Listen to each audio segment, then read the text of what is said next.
Nagu te näete, on mul siin Helmest tikandis käevõru, mis valmis mul mõned aastad tagasi. Oma koolituste raames on mul palju küsitud, et kuidas sellist asja teha. Ja täna ma tahangi rääkida sellest, alustada kõige lihtsamast, et kuidas valida seemnehelmeid oma käsitöö jaoks, milliseid helmeid olen mina kasutanud, milliseid meil müüakse ja kus projektis mõistlik oleks mida kasutada. Kõigepealt räägime seemnehelmeste suurusest.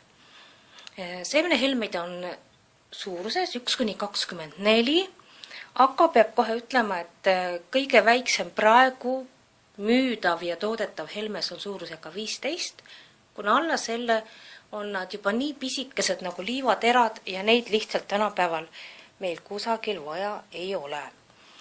Ja tavaliselt, kui me läheme ostma seemnehelmeid, siis pakutakse meile kõige rohkem suurusi 6, 8 ja 11. Ja pisut vähem on suurust 10 ja 15.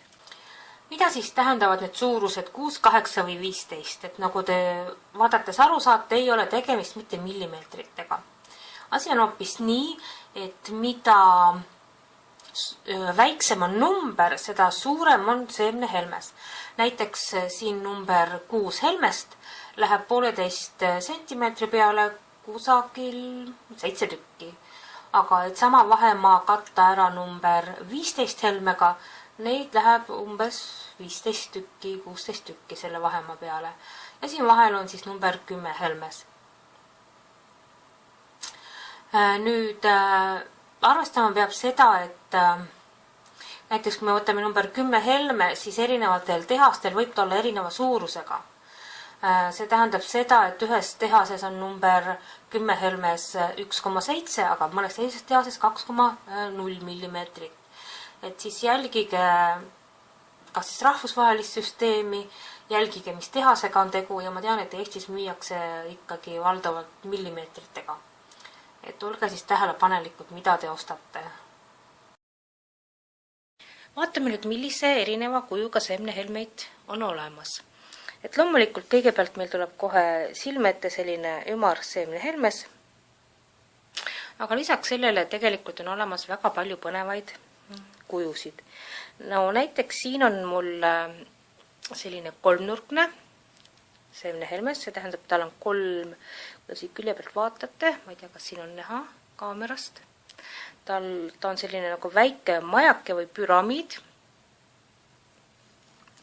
ja ta annab siis tikandile sellise kõrge ja huvitava mustri, et mul on siin, olen ma kasutanud teda,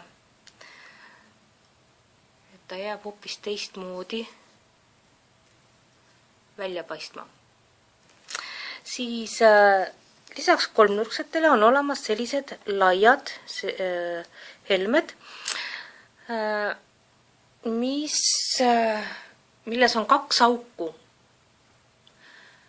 Ja mis on samuti päris põnevad kasutada erinevates tikandites. Näha siis sellised silindrikujulised seemnehelmed, mille puhul on tegu siis ühe pika sellise klaastoruga, mis on lõigatud erineva pikkusega tükkide. Ja hetkel siin on need on klaasist, aga on ka teisi materjale, ma hiljem räägin sellest eraldi. Siis on erinevad kuubikukujulised, see tähendab 4-nurksed helmed ja palju põnevaid uusi tüüpe helmeid on välja tulnud, et näiteks siin on superduo helmed, kas ta fokusseerib ära, siin on näiteks superduo helmed, millel on samuti 2 auku ja nad on otstest veidikene õhemad, et sellega on võimalik teha jällegi väga palju erinevaid põnevaid ehteid.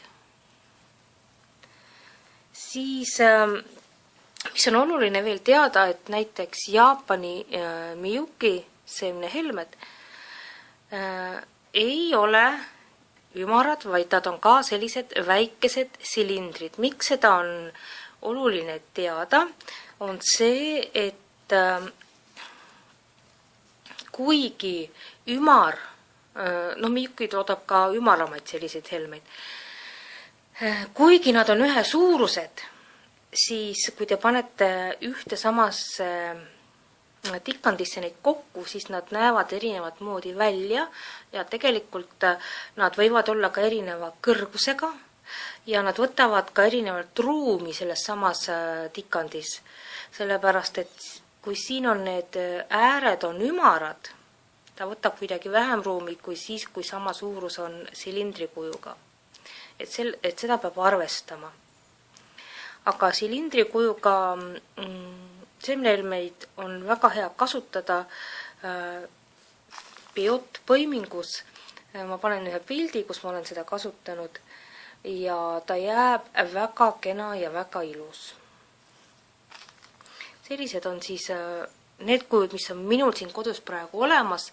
Ma tean, et neid on veel palju erinevaid, aga kõige rohkem me kasutame siis ikkagi sellist ümarat seemnehelmest.